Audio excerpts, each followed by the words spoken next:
पाठ 1 भाषा, बोली, लिपि और व्याकरण, language, dialect, script and grammar. भाषा, हम अपने मन के भावों या विचारों को भाषा के जरिए व्यक्त करते हैं। वैसे तो भावों का संप्रेषण संकेतों या इशारों के माध्यम से भी हो सकता है। उदाहरणतः गूंगे व्यक्ति के संकेत, बस, परिचालक की सीटी, गार्ड की हरी और लाल झंडी आदि। किंतु इसे भाषा का दर्जा नहीं दिया जा सकता। मनुष्य के मुख से उच्चारित ध्वनियों का सार्थक संयोजन ही भाषा का आधार बनता है, जिनके जरिए वह अपने मन के भावों या विचारों का आदान प्रदान करता है।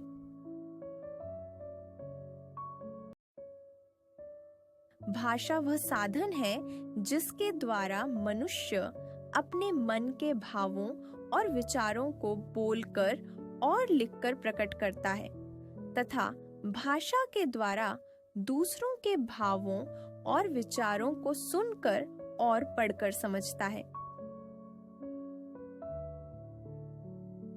संक्षेप में हम कह सकते हैं कि भाषा विचारों और भावों के आदान प्रदान का साधन है।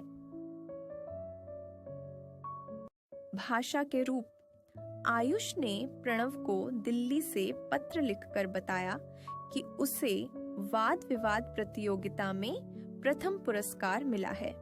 प्रणव ने पत्र पढ़ा। उसने आयुष को पुरस्कार मिलने के बारे में पढ़कर जाना। जय किशन गांव में रहता है। उसने रेडियो पर समाचार सुना कि भारत ने क्रिकेट मैच में पाकिस्तान को हरा दिया। समाचार वाचक ने यह समाचार बोलकर सुनाया और जय किशन ने इसे सुनकर जाना। भाषा द्वारा अपने मन के भावों और विचारों को बोलकर और लिखकर प्रकट किया जाता है और उन्हें सुनकर तथा पढ़कर जाना जाता है।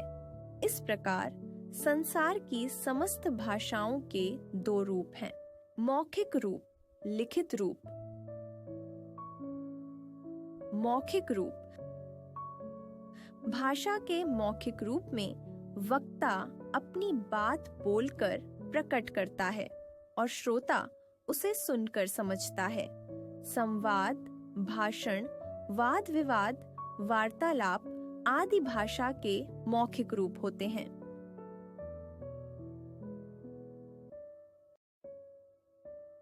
लिखित रूप। जब लिखकर मन के भावों तथा विचारों को प्रकट किया जाता है और पढ़कर उन भावों तथा विचारों को समझा जाता है तो वह भाषा का लिखित रूप कहलाता है। जैसे पुस्तक, पत्र, समाचार पत्र, ईमेल, मोबाइल संदेश लिखित भाषा के उदाहरण हैं। भाषाएं अनेक हैं। संसार के विभिन्न देशों में अलग अलग भाषाएं बोली जाती हैं। जैसे रूस में रूसी, जापान में जापानी, इंग्लैंड में अंग्रेजी आदि। हिंदी और अन्य भारतीय भाषाएं हैं। हिंदी को भारत के प्रत्येक भाग में बोला और समझा जाता है। भारत सरकार ने 14 सितंबर 1949 को हिंदी को देश की राजभाषा के रूप में स्वीकार किया था। इस प्रकार यह सरकारी कामकाज की भाषा बन गई है। 14 सितंबर का दिन प्रतिवर्ष हिंदी दिवस के रूप में मनाया जाता है। भारतीय भाषाएं। संविधान में भारत की 22 भाषाओं को मान्यता दी गई है, जो इस प्रकार हैं: संस्कृत, कश्मीरी, गुजराती, पंजाबी, मलयालम, मराठी, तेलुगु, कन्नड़, तमिल, बांग्ला, असमिया, सिंधी, उड़िया, कोंकणी, उर्दू, नेपाली, हिंदी, डोगरी, बोडो, संताली, मैथिली, मणिपुरी। मातृभाषा। मातृभाषा शब्द का शाब्दिक अर्थ मातृ या माता की भाषा है। जिस भाषा को बच्चा शैशवावस्था में सर्वप्रथम अपनी माँ से सीखता है, वही भाषा उसकी मातृभाषा कहलाती है। बोली सीमित क्षेत्र में स्थानीय व्यवहार हेतु प्रयोग की जाने वाली भाषा बोली कहलाती है। बोली क्षेत्र विशेष में प्रयुक्त होती है। बोलियों का लिखित रूप नहीं होता। उन्हें सरकारी कामकाज में भी मान्यता प्राप्त नहीं होती।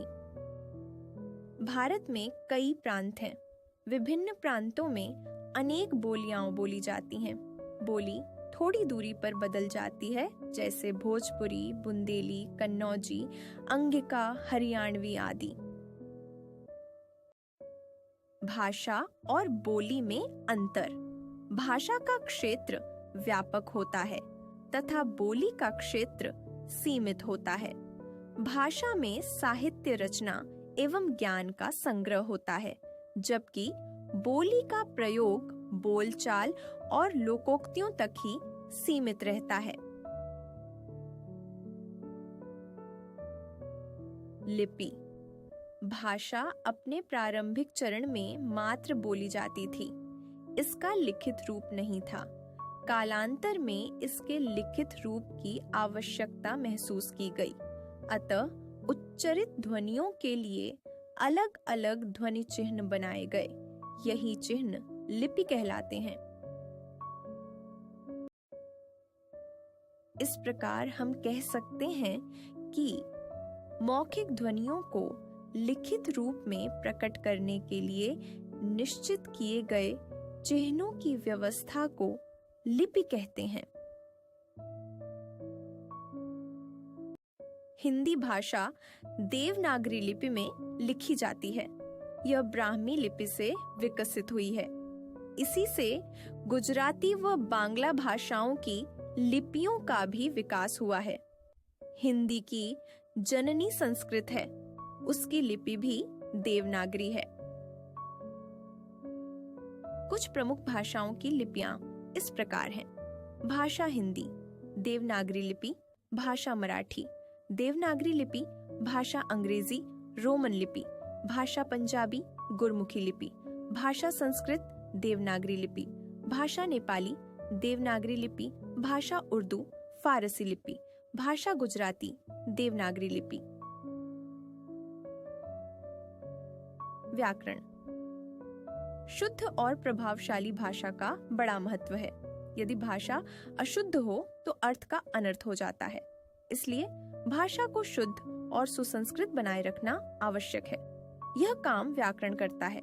यह भाषा के रूपों और प्रयोगों में स्थिरता लाने के लिए तथा ठीक ठीक विवेचन व विश्लेषण के हेतु नियम सुझाता है। इस प्रकार यह किसी भाषा को शुद्ध रूप में बोलने और लिखने के नियमों का निरूपण करता है। अतः भाषा और व्याकरण का आपस में गहरा संबंध है। प्रत्येक भाषा की अपनी व्यवस्था होती है और उसकी व्यवस्था के नियमों को व्याकरण कहते हैं। व्याकरण वह शास्त्र है जिसके नियमों के द्वारा हम शुद्ध बोलना, लिखना तथा पढ़ना सीखते हैं। अर्थात व्याकरण भाषा के शुद्ध रूप का ज्ञान करवाता है। भाषा के 3 अंग या इकाइयां अक्षर या वर्ण, शब्द, वाक्य। किसी भी भाषा की 3 इकाइयां होती हैं। अक्षर या वर्ण सबसे छोटी इकाई है, अतः यह प्रथम इकाई है। शब्द दूसरी इकाई है। शब्द कई वर्णों या ध्वनियों के सार्थक मेल से बनते हैं। वाक्य सबसे बड़ी और तीसरी इकाई है, जो कई शब्दों के सार्थक और व्यवस्थित मेल से बनते हैं। भाषा की इन 3 इकाइयों पर व्याकरण में विचार किया जाता है। अतः व्याकरण के भी 3 अंग हैं: वर्ण विचार, शब्द विचार, वाक्य विचार। वर्ण विचार इस भाग में वर्णों के बारे में विचार किया जाता है। शब्द विचार इस भाग में शब्दों के विषय में विचार किया जाता है। वाक्य विचार इस भाग में वाक्यों के विषय में विचार किया जाता है। इनके विषय में हम अगले अध्यायों में विस्तार से अध्ययन करेंगे। हमने जाना, हम अपने भावों और विचारों को जिन माध्यमों से प्रकट करते हैं वही भाषा कहलाती है। भाषा के दो रूप हैं, मौखिक भाषा, लिखित भाषा। किसी भी भाषा को जिन चिन्हों में लिखा जाता है उन्हें उस भाषा की लिपि कहते हैं। एक सीमित क्षेत्र में बोली जाने वाली भाषा को बोली कहते हैं। व्याकरण हमें शुद्ध भाषा बोलना, लिखना, पढ़ना और समझना सिखाता है।